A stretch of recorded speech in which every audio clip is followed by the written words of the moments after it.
sei come un giorno di sole per la mia povera vita.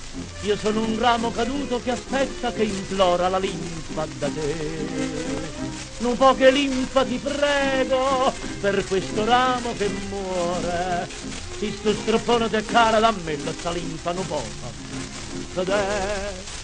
Che ti costa un po' di linfa, dai, dammi un po' di linfa.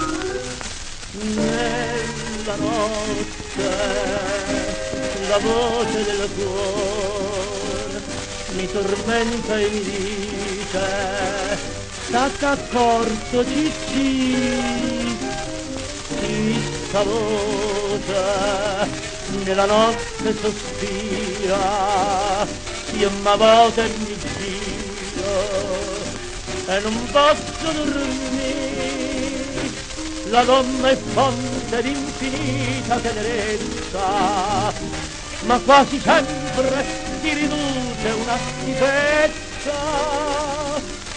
Nella notte la voce del cuore insistente mi dice: non vai niente, sì.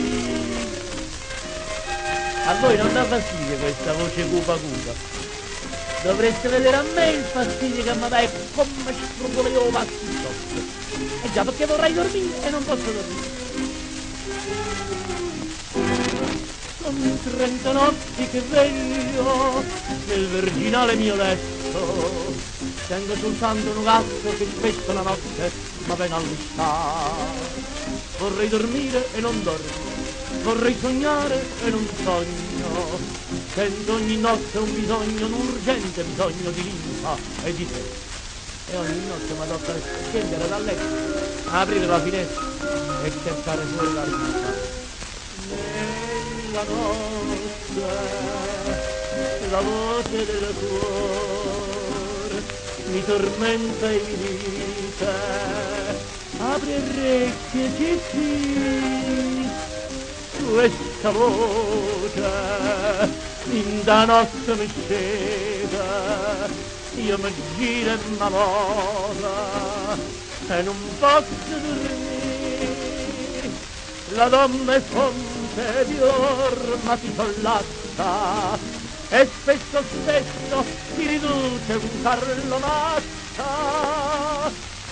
Nella notte la voce del cuore misteriosa mi dice: vieni corna Cicci.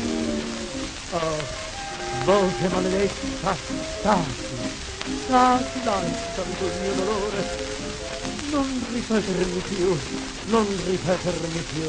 Vieni corna Cicci.